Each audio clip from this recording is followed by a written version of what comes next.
Michelle Anderson. I'm a special education teacher serving 4th and 5th grade in the elementary setting. I primarily focus on resource and inclusion and with students that have disabilities that range from specific learning disabilities, autism, emotional behavior disorders, as well as speech and language disorders. Hi, I'm Natalie De La Torre. We work with about the same population. I am a resource and inclusion special education teacher, working with primarily 4th and 5th grade as well. Also provide dyslexia support and implement a dyslexia program. I have about 17 years of experience teaching both gen ed and special education students. And so have you worked with like general ed as a gen ed teacher too? Mm-hmm. Okay, so I've done two. I did 5 years of gen ed, and then I also did, oh my gosh, I think I'm like 7 years of special education at this point. So yeah, I've done 11 years of gen ed, and then 6 years of SPED.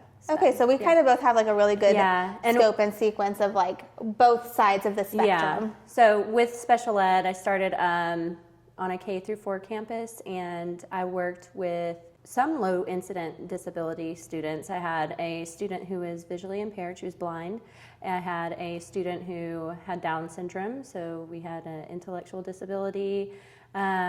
We also had a student who had a cochlear implant. Okay. So I've had some similar experiences too. Yeah, and I worked with the PPCD program half a day, so experience with those 3 and 4-year-old babies, and mild to moderate severe disability. So we did have some that were nonverbal and autism or Down syndrome, so just a variety of students. Yeah. I think the like population. My biggest challenge so far, and I've never worked with like severe, like low incident disabilities, but we have had kids that have come in from like another country that didn't receive, like they didn't offer special education in like other countries, right? And so they would come to our campus and we would have to go through like the full FIE disability evaluation. And one of the students that I worked with specifically came in with a hearing disability, didn't speak at all, like very limited verbal. And then just like social cues were not quite where they needed to be as far as like development, just because his parents had not been able to get him to school in his other country very frequently. And then when he would come to our campus, it was like training just school behaviors essentially. So I think that, you know, the inclusion that we can provide in the classroom, you know, even with our high incident disabilities is, you know, really important across all disabilities. Absolutely. So. I know as a gen ed teacher, whenever I first started working, I had a student who was deaf, and his interpreter was with him the majority of the day. Yeah. And so she and I worked very closely, like with providing his inclusion support and also making sure he's receiving like the gen ed content. Right.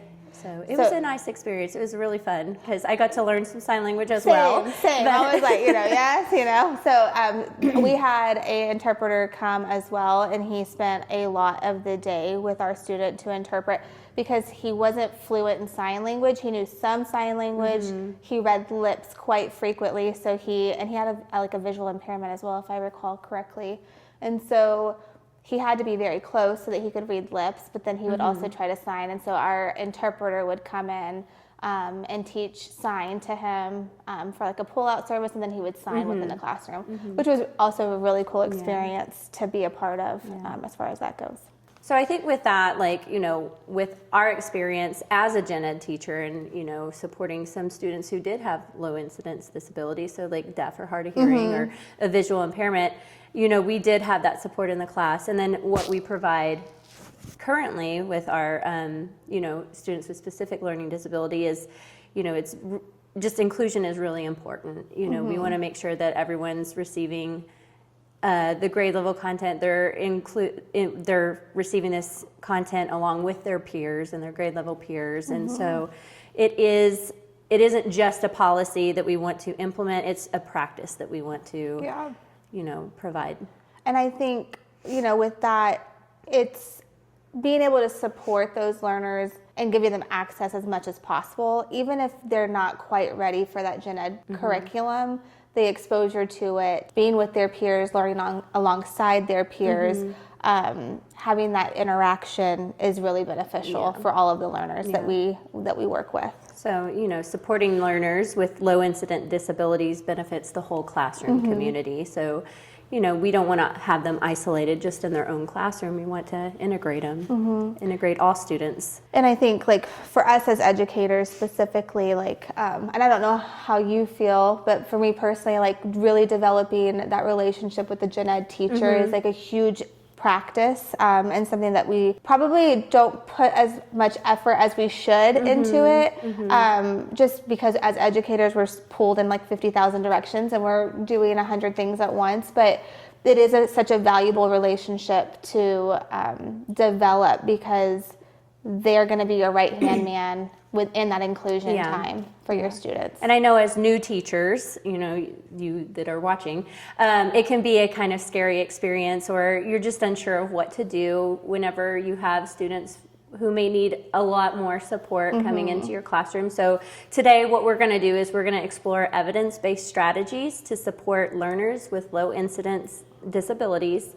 We're going to debunk common myths about inclusion and also provide practical tips that you can use right away in your classroom. And then really quickly, because we really didn't define what low incident disabilities are, let's go ahead and touch base on that. So low incident disabilities are disabilities that are not prevalent in education. They are there, but they're not very common. So vision impairment, VI, deaf and hard of hearing, low cognitive disabilities or complex disabilities, physical impairments. I've had a student actually a couple of years ago at my other campus that she had a muscle disability, and her tendons were super tight, so it restricted a lot of her movement. She couldn't hold a pencil. She walked with leg braces and a walker, and she missed a lot of school because she had to go to like stretching therapy. So PE looked a little bit different for her. Writing and typing looked different for her, but she excelled with a lot of the supports that we provided. So our goal, or the takeaway that we want you guys to have, our learning objective, is to emphasize advocacy, translate knowledge into actionable strategies. So we want you to be able to take away some of the strategies and implement them in your classroom, and professional communication.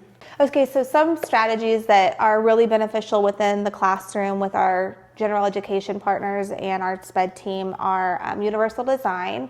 Universal design typically looks at like a backwards planning situation, and it allows multiple ways for students to access content and demonstrate various ways of the learning objective. So not always will every student that we work with reach the end goal the same way, and that requires a lot of our gen ed and SPED team to collaborate together to figure out how are they going to show their learning, right? Like what is the best way that they're going to show that to us? And so that UDL is going to be an important aspect. Yeah. And how can we do that? Like what are some examples that we can do to provide? We could provide like audio, visual supports, as well as, reading the assignment for them. And those seem like really simple things. I feel that we do that for everyone. And so hopefully those are things that we can implement, strategies that we can implement that don't take too much time out of what your normalcy is in the classroom. Providing, visual pictures for a reading assignment. The goal may be a fourth grade classroom, they're expected to write a whole essay or a whole paragraph, but we're going to scale it down, maybe do a verbal option, or if they're nonverbal, can they use pointing to answer?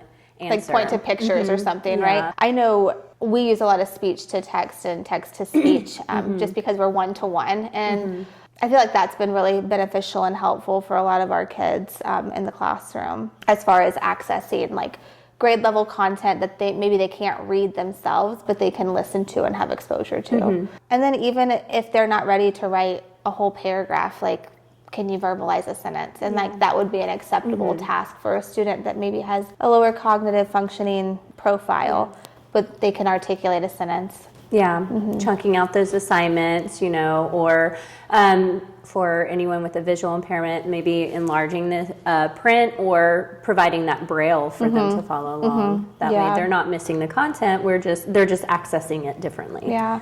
Visual supports and schedules are also huge for us. We have a lot of students that have autism, and those visual schedules, I mean, I've seen them taped to their desk, I've seen them taped to their folder, posted in the classroom. I know a lot of our teachers, like, that's an expectation on our campus is to have a schedule. And providing those pictorials, not just the words and the times, but like pictorial models for the student just to follow along with their day. Yeah, I mean, a lot of students who have autism, they're experiencing that anxiety, and so that helps reduce that anxiety and helps with those transitions. So that way they know what's coming up next, or how long an assignment needs to be done. Or you can even break it down to where here's our task and here are 3 things that you need to do to complete this task. So really individualizing it to what the student needs. And of course, you could use what we learned, the tangible symbols and supports for those who maybe have developmental delays or that visual impairment, using more of those tangible symbols within a visual schedule. And I think like those context-based those tangible symbols are really important too. Like, I was really blown away by, like, you have to give them a symbol that they experience, right? So if they touch something and the first way that they interact with that symbol is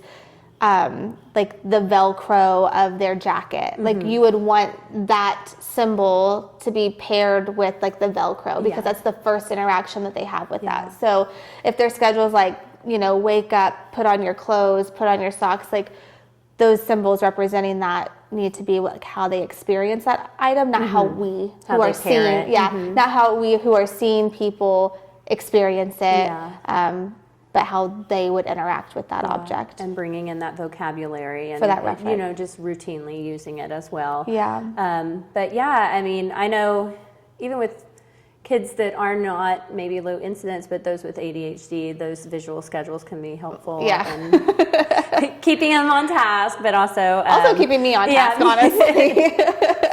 Yes, for sure. And then peer mediated instruction. That was like something that I took away from this course specifically that we're in, especially for our low incident disabilities, because I just never thought. I mean, I think to pair my students, right? But for them to act more as a mentor and not so much as like a helping, like, like they're going to help you get your work completed, but like actually being like a mentor for them. And that was really impactful in the videos that we watched, where like they went to the PE room and they were like sitting there and doing like gross motor skill movements with those students that have LIDs. That's benefiting the student who needs that, but then also the relationship that's building with like gen ed peers developing sensitivity to students who don't have what they have, right? Like they can't move in the same way, they can't learn in the same way, and then having that empathy, right? That empathy, and really help, becoming a leader and an advocate even for students with low incident disability. And also it encourages those social skills. So those kiddos are getting exposure to, kind of grade age appropriate interactions, social interactions. Another strategy is task analysis and chaining. So breaking those complex tasks into smaller teachable steps. So we really want to meet the student where they are. We don't want to have anyone feeling overwhelmed, because not only that, it could cause anxiety, it could cause some behavior problems, but just meeting them where they are and making that learning attainable for them. So you're taking one task at a hand and breaking it up, and then seeing, where they're getting what they're getting out of that learning. And in doing this is going to help support the kiddos and make them feel more independent and building the confidence. Which is our end goal, right? We want all of the students to feel successful. And so as they're completing each of those tasks, they're feeling more confident, they're becoming more independent, less dependent on the teacher, and having more autonomy for their learning. So I think that there's like a lot of myths about inclusion and education just in general. And so we're going to kind of talk about a few of them that we've even experienced absolutely. as being a SPED teacher. And one of them being that, students with LIDs slow down the class, right? And honestly, it's not the truth.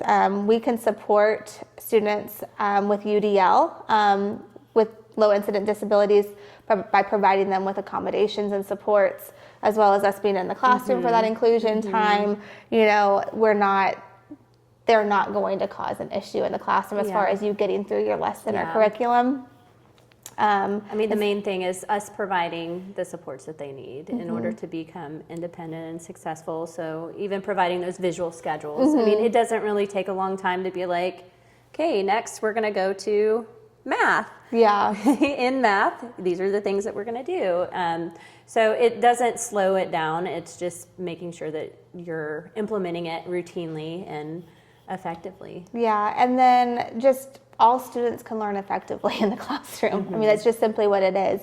When we are successful in providing the correct accommodations, the correct supports, when we pivot when we need to, right? Because we will provide accommodations that maybe aren't successful, and we go back to art and we change those things so that they can access effectively. Another myth is inclusion means full integration without support, which not true. Not true at all. Otherwise, I don't think that would be inclusion, right? We'd be a resource classroom. Yes. So inclusion involves meaningful participation with appropriate scaffold. So, we go in, we provide some inclusion support, but we're also scaffolding down the lesson, bringing in those supports, but also planning with that teacher and working alongside that teacher, any of the team members. So that could be your speech therapist, that could be, your OT. You're working alongside and making sure that they're going to be successful with the supports. Yeah. And so, inclusion, that's what inclusion is. You're I even think providing those supports. Like the nursing staff, because you have in those low incidence disabilities, sometimes you have kids that have nursing supports that come to the school. And so what does that look like? And how can we integrate that nursing skill with education in the classroom and the special, the gen ed teacher, and making sure that we're providing that support for inclusion. And then specialized instruction can't happen in the general education classroom. We do provide specialized instruction. We follow IEP goals within the general education classroom, hopefully targeting skills that they need to master. To qualify for special education, they ask, does the student need specially designed instruction? And yes, to be in special education, you have to have that. Providing that peer support, the differentiated instruction, accommodations, if we have to modify curriculum, we help do that along with the general education teachers. As special education teachers, not just us, but in general, it's our job to prove that it's a great practice and it can be implemented in a lot of different ways, but it does take a lot of collaboration and a lot of planning to make it successful and to make sure that it can be the best that it can be. Yeah. Right. Yeah, it's not scary. I know sometimes it may sound scary or seem scary, like, oh my gosh, I have to do all of this stuff to make sure the student is successful, but once again, like what Michelle was saying, it's teamwork. We're all doing our part, and we're doing what we can to make sure that ultimately this students become independent and they're learning. Yeah, that's the ultimate goal, that they're learning. Yeah. So going back to the students that we talked about at the very beginning of the ones that had a visual impairment and deaf and hard of hearing, those are students that we had a direct interaction with that had an LID, and so when we are looking at them and how to best support them in the general education classroom, we want to make sure that they do have that tactical schedule, that they do have that interpreter available to them, or a buddy system even, in the classroom. And then chunking those assignments. And those are all things that we can implement as far as strategies for a student with an LID. Did you have any other students that maybe weren't, you had a visual impairment? Yes, I had one student with a visual impairment. He could see, but very little. We had to enlarge all of his work, so his pages were the large, 15 by whatever that is. What is that? 16 by 18 or yeah, something. Yeah. So we had to, but that took a lot of planning, and because you couldn't just run to the copier and be like, hey, I'm going to go make a copy of this let me for go you. make this copy. But he also had a machine, a magnifier. So he would take his paper, his worksheet, and he would put it underneath, and then it would enlarge it. Okay. And so he could follow along, making sure he had all the supplies, the textbooks we had to order, Did that require like a lot of training for y'all to like teach him how to use his skills and tools? And encouraging him to use it. Okay. Because, at one point he was like, I don't want to do this. I can read it. And I'm like, no, use your enlarger, use your magnifier. And so just a lot of encouragement and some training. We did have a VI teacher, that would come in and work with us and help support. I also had a student who was blind, or she is blind. Go away. Well, she's just not your kiddo anymore, right? So you're like, I taught her already. So I also had a student who was blind, and so we worked very closely. She came in kindergarten, so we had a lot of foundational skills to really use or to learn, and we worked closely with her orientation and mobility teacher. So sweeping the cane and making sure that we're using the same language and keeping it very cohesive.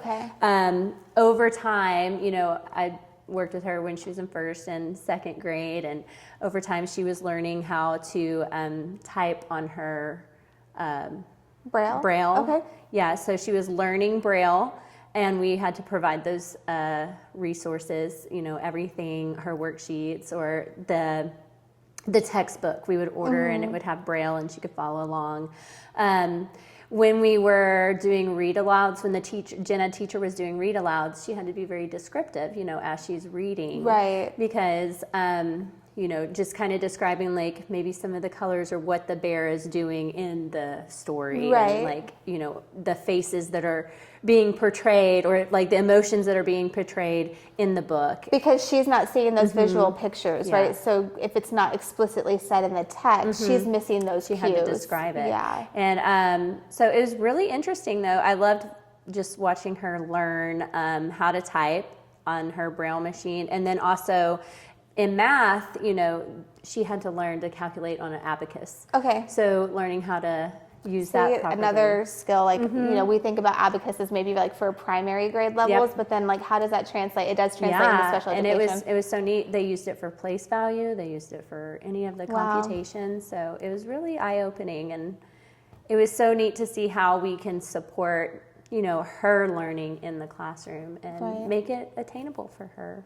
And I think the big takeaway is that although LIDs are not prevalent in education, they do happen, right? Yes. And we have to be prepared to kind of tackle them from any angle and provide any and everything that we can to help them be successful in the classroom. Yeah, absolutely.